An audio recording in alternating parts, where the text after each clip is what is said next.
Hi, എല്ലാവർക്കും നമസ്കാരം. അപ്പോൾ ഇന്ന് ഔചാരിതമായി ഈ നന്ദഗോവിന്ദൻ ഭജൻസിൻ്റെ വിവാദവുമായി ബന്ധപ്പെട്ട തോക്കുസ്വാമിയുടെ ഒരു വീഡിയോ കാണുവാനിടയായി.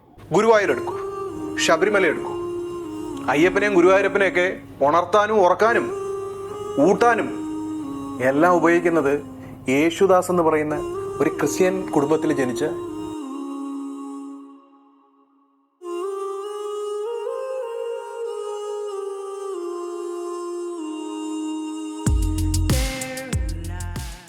അപ്പോൾ അത് കണ്ടപ്പോൾ അതിനെക്കുറിച്ച് രണ്ട് വാക്ക് പറയണമെന്ന് തോന്നിയത് കൊണ്ടാണ് ഞാൻ ഈ വീഡിയോ ചെയ്യുന്നത്. അപ്പോൾ തോക്കുസ്വാമി എന്താണ് പറഞ്ഞു വരുന്നതെന്ന് ഞാൻ 2 വട്ടം ആ വീഡിയോ മുഴുവൻ കണ്ടിട്ടും മനസ്സിലായില്ല. കാരണം നന്ദഗോവിന്ദൻ ഭജൻസ് കഴിഞ്ഞ ദിവസം ഉണ്ടാക്കിയ വിവാദം എന്ന് പറഞ്ഞു കഴിഞ്ഞാൽ അമ്പലപ്പറമ്പിൽ ഒരു ക്രിസ്തീയ ഗാനം പാടി എന്നുള്ളതാണ്.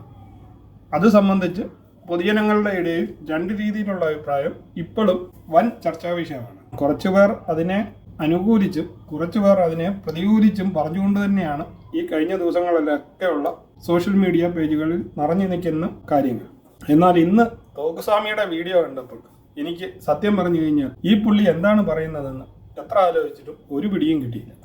പുള്ളി ഇതിനകത്ത് പക്കാ വർഗീയത കൊണ്ടുവന്ന് വെച്ചിരിക്കുകയാണ്. നന്ദഗോവിന്ദൻ ഭജൻസ് അമ്പലത്തിൽ പാടിയതിനെ കുറിച്ച് പറയുന്ന വിവാദത്തിനെ തോക്കുസ്വാമി ശരിക്കും ഒരു ക്രിസ്തീയ വിദ്വേഷം ജനങ്ങളിലേക്ക്, അതായത് ഒരു ക്രിസ്തീയ വിദ്വേഷം അടിച്ചേൽപ്പിക്കുന്ന രീതിയിലാണ് സംസാരിക്കുന്നത് മുഴുവൻ.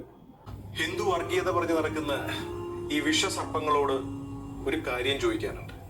നിങ്ങൾ ഈ വർഗീയത പറയുന്നതൊക്കെ കൊള്ളാം, പക്ഷേ എങ്ങനെയാണ് നിങ്ങൾ ഈ വർഗീയത പറയുന്നത്? ഈ ക്രിസ്ത്യാനികളെ പറ്റി വർഗീയത പറയുമ്പോൾ ആദ്യം എടുത്ത് കയ്യിൽ പിടിക്കുന്ന മൊബൈൽ ആരുണ്ടാക്കിയതാണ്? പാച്ചനും ശങ്കരനും വല്ലതും ആണോ?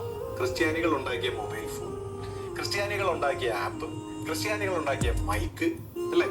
ഇതെല്ലാം എടുത്തു വെച്ച് പിടിച്ചിട്ട് ക്രിസ്ത്യാനികൾ ഉണ്ടാക്കിയ ഷഡ്ഡി ഇട്ടിരുന്നിട്ടാണ് ഈ പറയുന്ന ക്രിസ്ത്യാനികൾക്കെതിരെ സംസാരിക്കുന്നത്. ഉളുപ്പുണ്ടോ? സിമ്പിളായിട്ട് ചോദിച്ചാൽ ഒരു അല്പമെങ്കിലും ഉളുപ്പുണ്ടോ? ഇതിനകത്ത് വല്ല കോമൺ സെൻസ് ഉണ്ടോ? അപ്പോൾ നിങ്ങളിത് കേട്ടില്ലേ? പുള്ളിയുടെ വീഡിയോയുടെ തുടക്കത്തിൽ തന്നെ പറയുന്ന കാര്യമാണ്. നന്ദഗോവിന്ദൻ ഭജൻസിന് എതിരെ കഴിഞ്ഞ ദിവസം വിവാദത്തിനെ കുറിച്ച് എനിക്ക് 2 പറയണം എന്ന് പറഞ്ഞ് പുള്ളി തുടങ്ങുന്ന ഭാഷ, നിങ്ങൾ ഉപയോഗിക്കുന്ന മൊബൈൽ, നിങ്ങൾ ഉപയോഗിക്കുന്ന മൈക്ക്, നിങ്ങൾ ഉപയോഗിക്കുന്ന ആപ്പ്, ഇതെല്ലാം ക്രിസ്ത്യാനി ഉണ്ടാക്കിയതല്ലേ എന്ന്, നിങ്ങൾ ഉപയോഗിക്കുന്ന ഷഡ്ഡി വരെ ക്രിസ്ത്യാനി ഉണ്ടാക്കിയതല്ലേ എന്നാണ് പുള്ളിയുടെ ചോദ്യം. സത്യം പറഞ്ഞു കഴിഞ്ഞാൽ ഇത് കേട്ടപ്പോൾ എനിക്ക് തോന്നിയ കാര്യം, പുള്ളി എന്താണ് ഇതുകൊണ്ട് ഉദ്ദേശിക്കുന്നത്? ക്രിസ്ത്യാനിക്കെതിരെ ആര് ഇവിടെ സംസാരിച്ചു എന്നും എത്ര ആലോചിച്ചിട്ട് ഒരു പിടി കിട്ടില്ല. ക്രിസ്ത്യാനിക്കെതിരെ അല്ല സംസാരിച്ചതെന്ന് മനസ്സിലാക്കാതെയാണ് പുള്ളി ഈ പറയുന്നതെന്ന് തോന്നുന്നു. തോക്കുസ്വാമിയെക്കുറിച്ച് കുറേ നല്ല ധാരണകളുണ്ടായിരുന്നു, അത് മുഴുവൻ ഏതായാലും ഇതോടുകൂടി മാറിക്കും. കാരണം പുള്ളി ഇത് പക്കാ വർഗീയമായിട്ട് ചിത്രീകരിക്കാനാണ് ശ്രമിക്കുന്നത്. പുള്ളിയുടെ വീഡിയോയിൽ പുള്ളി തന്നെ പറയുന്നുണ്ട്, ഇത് വർഗീയവാദികൾ ഇളക്കുന്ന ഒരു വിഷയമാണ്. നിങ്ങൾ ഈ ഹിന്ദു സംസ്കാരത്തെ മതമാക്കി ഇതിലൊരു വർഗീയത കൽപ്പിച്ചു കൊണ്ടുപോകുന്നത് നിങ്ങളുടെ പൊളിറ്റിക്സ് കളിക്കാനാണ്. ആ പൊളിറ്റിക്സിനെ കേരളത്തിലെന്നല്ല ഈ രാജ്യത്ത് വെച്ച് ഓർപ്പിക്കില്ല. ഈ സംസ്കാരം വേറെ, നിങ്ങളുടെ സംസ്കാരം വേറെ. ആ വിവാദത്തിന് കാരണമായ ക്രിസ്തീയ ഭക്തിഗാനം പാടി എന്നുള്ള കാരണത്തിന് പുള്ളി അത് പക്ക ക്രിസ്ത്യൻ വിദ്വേഷം വെച്ച് പുലർത്തുന്ന ക്രിസ്ത്യാനിക്കെതിരെ സംസാരിക്കുന്ന ഒരു വിഷയമാക്കി മാറ്റിയാണ് പുള്ളി സംസാരിക്കുന്നത്. പുള്ളിയുടെ 1-2 വാക്കുകൾ കൂടി നമുക്കതൊന്ന് കേട്ടു നോക്കാം. ഊളങ്ങൾക്ക് എന്തെങ്കിലും അറിയോ? ഈ ഒരു കലയെ പോലും വിമർശിക്കുന്നു. കല ആത്മീയമായി ബന്ധപ്പെട്ടതാണ്. ഈ കലയിൽ വർഗീയത കാണുന്നവരെ കണ്ടാൽ കുളിക്കണം. നമ്മൾ മനസ്സിലാക്കേണ്ട കാര്യം, കല എന്ന് പറയുന്നത് നൃത്തമായിക്കോട്ടെ, ഇതിനിടയ്ക്ക് സംഗീതമായിക്കോട്ടെ, ഇത് ആത്മീയതയുടെ ഒരു വരദാനമാണത്. പുള്ളി ഇപ്പം പറഞ്ഞു വരുന്നത് കലയെ മതത്തിന്റെ രീതിയിൽ കാണുന്നു എന്ന രീതിയിലാണ്. പുള്ളി പറയുന്നത് കലയെ വിമർശിക്കുന്നവരെ കണ്ടാൽ കുടിക്കണമെന്നൊക്കെയാണ്.